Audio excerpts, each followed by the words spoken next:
everyone, and welcome to this little preview of the new edition of Blood Bowl that will be coming out, I'm guessing soon. There's some rumours that pre-orders are going up next weekend, but we will see. So, gonna skip fast. This is just the generic kind of waffle, Jim and Bob talking, and then Jay talking about the challenges of trying to make a new rule set.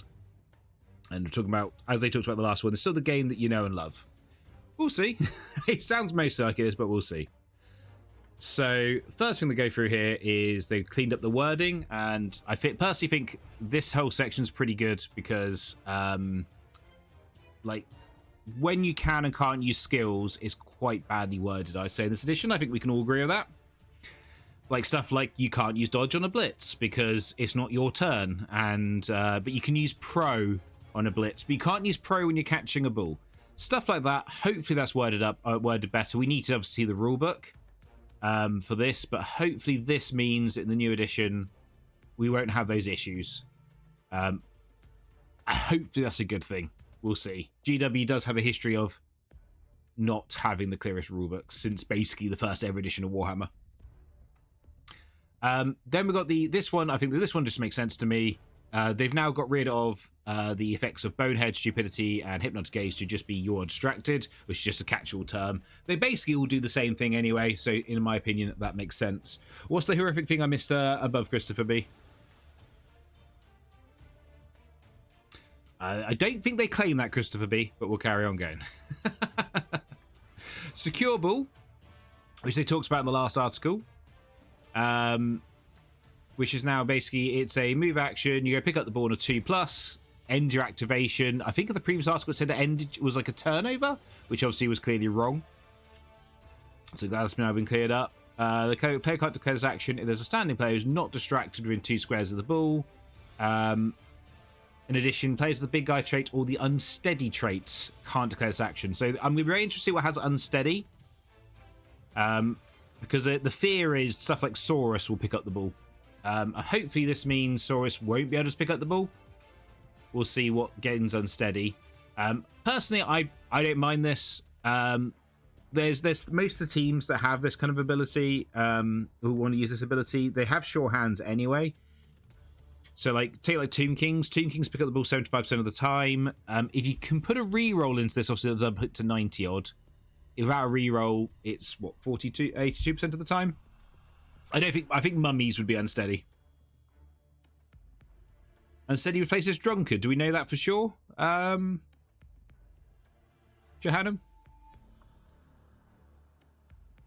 Or was that just fearing? I don't think they'll be the same thing. So I think I saw a lot, but we'll see. I mean, I like this because it stops the feel bad ones. It does. If you're at the balls in a scrum, you can't just pick it up. And I also have always thought picking up the ball should be easier. These are professional Blood Bowl players. Mummies technically aren't big guys, but they probably get unsteady, I would imagine. They explain what unsteady does if you read on at the bottom. We'll get to that. Okay. Right. The tokens, which I know a lot of people have thoughts on. So, right. So I think this is a good idea. I think like a lot of GW kind of ideas like this, I'm not sure this is well thought out, because putting a little token beside your model to show it's stunned or prone, I'm not sure how visible that's going to be, which is my biggest worry. Which is why I do like the laying down, unless you have like the Charlie Victor big skill rubber bands you just put on top. That one's prone, which I do use for my big guys, and I do use for like my bull centaurs, stuff like that, which is too big really to lay down comfortably. But we'll go. So new edition of the game brings handy tokens to note things on the pitch. Now, so some of this are like rooted, fine. Dodgy snack, I'm sure will be fine. Sure, some of these are fine. Other ones, not so sure. I might want a bit clearer, but that's something that we'll get used to, or the community decide not to use or not. I'm pretty sure the community will, going by some comments, a lot of members of the community have some very big thoughts on this. Contributing rooted, prone, stunned, or distracted, along with other conditions. These fit around the matter's base. Also, Charlie Victor skill bands might get in the way of that. So another boo for me. It just can be clearly seen. So I don't know. Like when you get a big scrum of players, I don't think these are going to be clear enough, personally. And Blood Bowl does quite often come down to big scrum of players. So I think in a big scrum, I don't know how much I like these over just laying your models down. And the code, the Bonehead's the only one I ever thought there was ever a code for. And most people put like dunce's hats on or something, or a big rubber band on top of their head to know that they were stunned, boneheaded. So I don't know. The laying down models because they break, I do get that, because some models are very delicate. But at the same time, it does say down below, you do not have to do this. You can still lay your models down if you want. I'm like in the middle ground with this. I have these big discs about this kind of size, which they are very thin ones, which they stunned on. So when my player is stunned, I lay them down, put a stun marker under them. Makes it very clear and obvious in my opinion. I think this might be a good idea to bring something in that GW does themselves, but not as well implemented as I would like. Chomp, they do talk about Chomp a bit, don't they? The passing game. Now, this bit I love. So one of the big aspects of feedbacks from the previous season was that passing will become far too restrictive and borderline pointless for many teams, to even temps. Completely agree. It was overcomplicated, confusing for coaches. Yep. I still sometimes struggle to know when something's wildly inaccurate or not, even 5 years in. It's a weird, I don't like the rules myself. Single on board and remove wildly inaccurate deflections. Fantastic. To make passing and intercepting easier, it also makes it simpler to understand. So effectively, this is really going back to the last passing rules, because you're either going to have fumble, accurate pass, inaccurate pass, or an interception, which is basically the old rules. We now just have a passing stat. Yeah, inaccurate, fumble. Yes, says that. An interception now be simpler. So yeah. Personally, I think this is a big positive, because passing had become. They tried making passing better, and they made it worse. And upping all the and many players will have their passing stats improved. Fantastic. I like the passing stats. I think they did it badly last edition. I think GW is basically admitting here they did it badly last edition.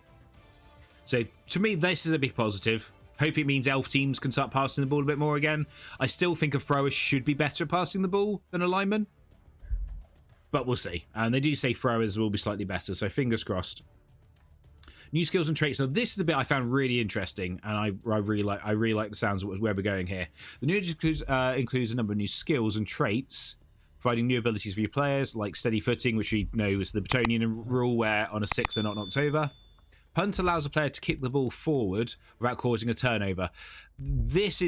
I'm really looking forward to seeing how this works. If this works as I think it works, this could basically break elf screening. And that, to me, would be really big for the game. Taunt allows players to be forced to follow. Funny enough, we talked about this a few months ago as like a new skill to add to the game, and I had no idea this was coming. The idea of basically reverse fend. I love that idea. And Bullseye allows big guys to not have to scatter a throwing player as long as they do a superb throw. That, I don't want to say it worries me, but man, that could make meat missiles really accurate, couldn't it? Really accurate. The skills have been improved. Monstrous Mouse now has a player to perform the chop special rule. I still don't think we know what that actually means. So that's we need to see that. Armbar now awards star player points. I mean, Armbar's really over OP. I think this is too much. I will get an OWA dwarf blocker to legendary with just Armbar. Even it takes me 100 games. And now Shattering triggers on a 4+. Love that. Shattering was always pretty pointless skill. Now working on just a flat 4+ means you don't have to work anything out, which is a positive, I think, and actually makes the skill somewhat useful. I did come up with it. I wouldn't say it's my idea. I probably came up with it, but I'm sure other people have come up with taunt, Mark. I think basic elves will be passing 3+ now. I think that's where we might be going. They must be listening to me. Yeah, 100%. They listened to me 6 months ago from a rule book that was probably printed last year. 100% Graves. But yeah, I want to see what punt does, because if punt works like I think it does, let's say it's like we'll see it, not a quick short pass over the top of the other team. So if you DACA and you leave like one lino at the other end of the pitch, they've got to respect that lino. I think it stops elf screening. This could be a really interesting ability. I want to know what else can get it if it's actually good. Me and Hendy were actually talking last night how Lizardmen are basically now a rugby team. So you got your big forwards in the Saurus, and then you can have your skink, probably comedian skink, punts the ball over the top, and then you run a skink through to catch it and run through. That could be quite exciting plays. So we need to see how this works. But that I have high hopes punt might actually be quite game changing. And finally, there's a new skill category, Devious skills. Love this. Some players like Goblins have access to some primary, others have a secondary. Whilst players who traditionally adhere to the rules of Blood Bowl do not have access to it at all. So imagine Bretonnians won't have this at all. The number of new skills this category removed here, such as Dirty Player, Diving, a Pile Driver, Shadowing, Sneaky Git, and more. So I think this is really good because this probably breaks the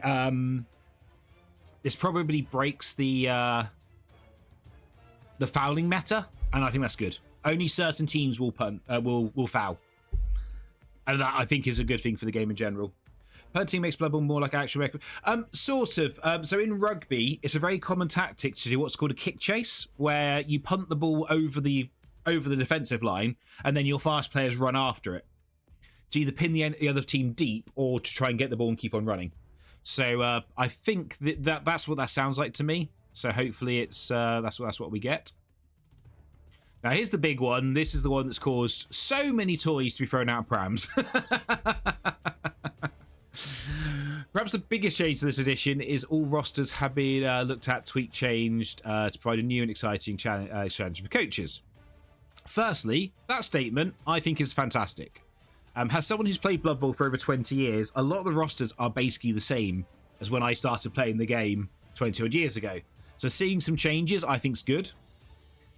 The reason behind it I think is less good, but I think changing the rosters up is a good way of making the game fresher. And it's the biggest thing this edition. Even though I think BB 2020 has some issues, the new rosters like Norse, Zons, Gnomes, Vampires, changing up the meta, I think has been a good thing. Even if some of them are a bit good. Hey, Tim. The first thing to note is the number of positionals of rosters now matches what's in the team box, meaning that you don't need to buy a second box just to get runners and blitzers.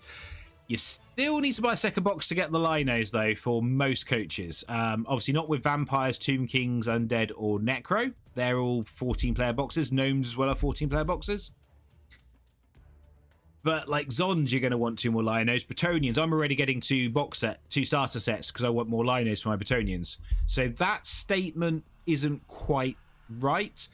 The one thing I will say for this though is that us tournament players, we are not the average Blood Bowl player. The average Blood Bowl player will go into a shop and they will buy the team box, and that's all they will play with.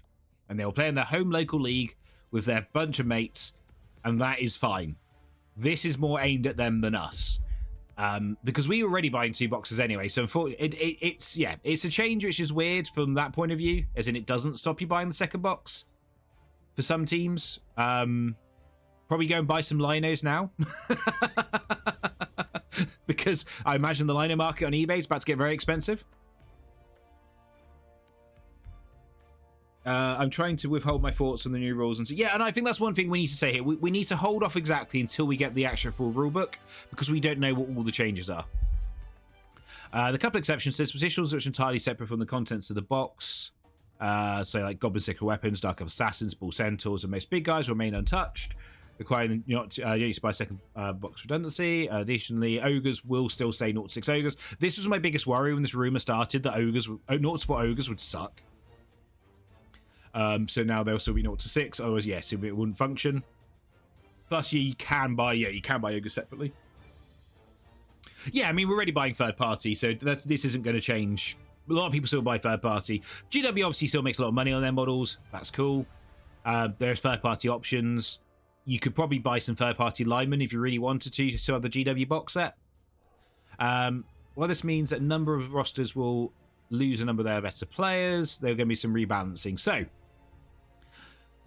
I think this is... I'm going to go before we start this. I think one of these is fine. One of these is meh. And one of these is could be good. So, Skaven, I think, is the meh one. Skaven can now only get 2 gutter runners, but the blitz is now movement 8 with strip rule. I'm not sure this is enough to make Skaven worth playing. Gutter runners are pretty good. And I don't think giving your Blitzer strip ball so agility 3+. How they unless they upping their agility, how are we going to get? I imagine that would be said here if they're agility 2+. So getting to the ball is still going to be harder. But movement 8 isn't bad. Look at War Dancers. Okay. Dark Elves, I think Dark Elves are the one I actually have hope for. Yes, you've lost 2 of your best players. You've lost 2 blitzers. But runners gain punt, and as we talked about earlier, punt could be meta defining. Assassins gain hit and run, and that now works with stab. Hit and run is an mental ability. So I already have in my head that assassins now become your ball carriers, because being able to hit and run and then bounce off someone for free and score is really good. Plus shadowing's got better, and hit and run stab is situational but not bad. Plus also they still have 2 witch elves and 2 blitzers, so that's a really good core. So I think dark elves, I think they're no longer, so when I talk about Blood Bowl tiers, I should always have the caveat, I'm always talking about 5 to 7 tiers. I think dark elves are no longer tier 1, but they're probably tier 2. But we need to see. We need to see this one actually. This is the one I want to play test the most. Undead only have 2 ghouls. That sucks. But the game regeneration, which I'm really sad because that means the ghoul regen meme is dead. When the new edition starts, we'll never say another failed ghoul regen. I mean, we'll be able to say when they actually fail. But yeah, and zombies gain gouge eye. So gouge eye we know stops assists, but we don't know how it stops assists. So that could be really big. That could be absolute garbage. We don't know yet. 2 gutter runners with hit and run sprint. Yeah, that is fair. If hit and run is a skill now, and it seems it is, gutter runners could be filthy with hit and run. So that is really fair, Christopher. 4 gutter runners with hit and run would be pretty... yeah, I don't want to see that. So this I'm interested in. The 2 teams they haven't talked about, which I worry about the most, I think orcs and humans are just dead. I can't see what you give orcs and humans to make them worth losing. 2 blitzers for the humans, the 2 catches is whatever. But 2 big uns and 2 blitzers for orcs. That worries me.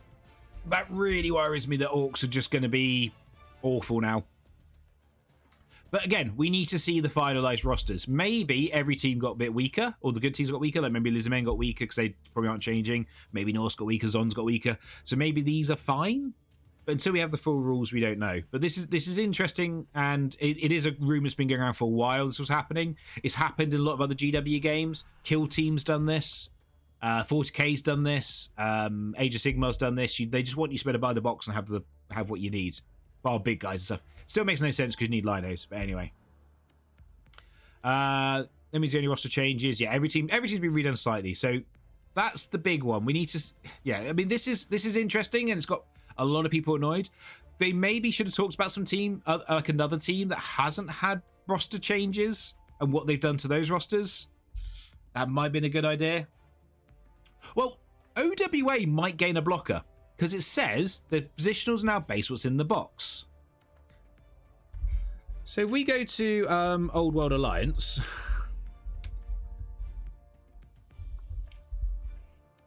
right, in the box, and I don't think they show it here. Oh, whatever. Sod off.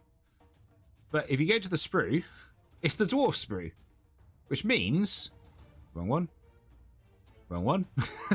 There we go. There is 4 free blockers on here. Are they gaining a blocker? That would be pretty big, I think, for Old World Alliance. The other one is there's 3 halflings on here. Currently, Old World Alliance only get 2 halflings. So maybe, I mean, I don't think the halflings is a big change, but a 3rd dwarf blocker, and if the dwarf blockers aren't bad now, maybe they've made them better. I think Old World Alliance just got a buff. And as an Old World Alliance fan, I'm happy with that. I'm very happy because I think they might get because there's lots of rumours that the dwarfs have been rebalanced. So if they just end up with the same as a dwarf linos before, but they have potentially the new hatred skill. I don't know if that's replaced animosity, hatred, because there's what's his name, Ironjaw, when his card was previewed, it said hatred, didn't it? So I'm now going to open up to chat, and I know being positive, what is your thoughts? And why you guys put some questions up or answer replies? I'm just going to say, so I personally feel this could be a good thing for the game. I think the reason behind it is really bad. I don't think because you need to buy... This is fine. I'm okay with the events that are unfolding currently. Because you still need to buy a second box if you want to probably play some of these teams competitively anyway. There's talks dwarfs are getting completely rewritten. One of the big rumors that's been going around for a while is that dwarfs are losing mass tackle, but because of that, more players will start with tackle, so that counteracts Zons and elves and stunties somewhat. I don't think so. We need to see the leveling system first. I still think Blood Bowl has always been pretty cookie cutter though, Christopher B. I would argue that even back in the old rules, when unless you got very lucky with your stat rolls, you were still taking guard, you were still taking block, you still had the same rosters basically. Fair enough. We need to see what the new skill trees look like. There could be some really interesting new skills. Also, one of the things they've done since Jay took over is like he's made like Ironhard skin worth taking. He's made it sounds like, you know, Armbar is getting a buff, Chomps, so Monstrous Mouse getting a buff. So some of these skills are getting better. So maybe there's more skills that are worth taking, and that might define the meta a bit more. Tackle, yeah, I wouldn't be surprised if it's on the blitzers. I just heard it's the big rumor for a while is dwarfs are getting a rewrite. No idea what that looks like, but you don't take tackle away from chaos dwarfs if you aren't doing it to dwarfs as well, I would say. Yeah, but the secondary skills, Christopher B. So like you've already said, hit and run. If hit and run is now a normal skill, that I think changes a lot of teams. So like, you know, hit and run war dancers, hit and run werewolves, hit and run gutter runners, hit and run dark elf blitzers, you know, this kind of stuff. That when do you take hit and run? Because it's a really useful ability. That could change how people do it. Yeah, I mean, if it's even for 10% of the info, I could argue we've had like 2% of the info we need, and people are already. But this is. I've done GW games for a long time. I worked for GW for 5 years. There's always an overreaction, and then it turns out actually most of the time, it's good or fine. With the change announced and limiting the number of positionals, good linemen will be. Yeah, linemen I think become way more impactful. And I think that's a really good point, Viking. Elf linemen. Norse linemen, Zon linemen, Zon's need to get better, have just become way more important. I do worry lizard men might be the new meta. Although that might keep the elf teams in play because elves are still the natural enemy of lizard men. Necro could be good. Hit and run werewolf could be obscene, yeah.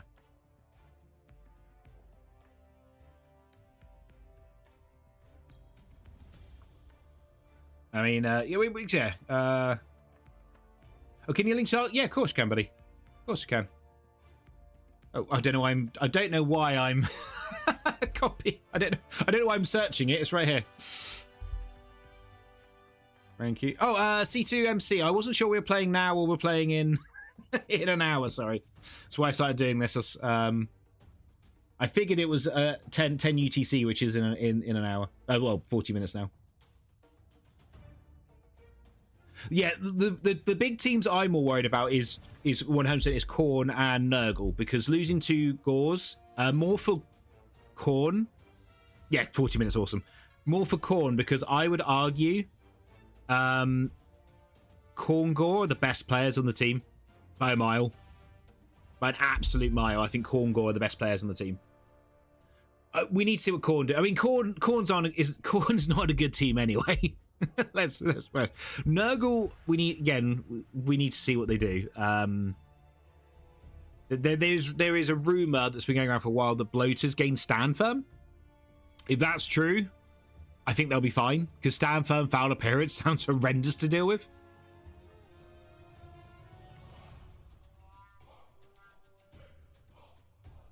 yeah, that sounds absolutely horrendous to deal with.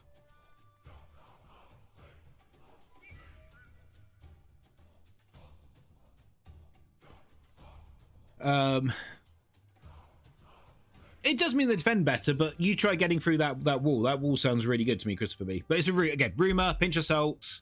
Although a lot of these rumors have been right. Although I would say we don't worship corn. Proof of Evolution, thank you for the follow. Acorn.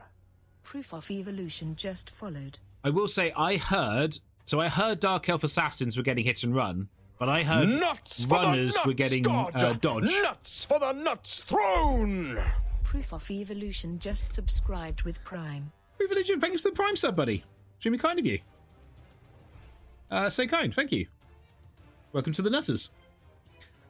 Yeah, so I heard about this, but I heard these guys were gaining dodge.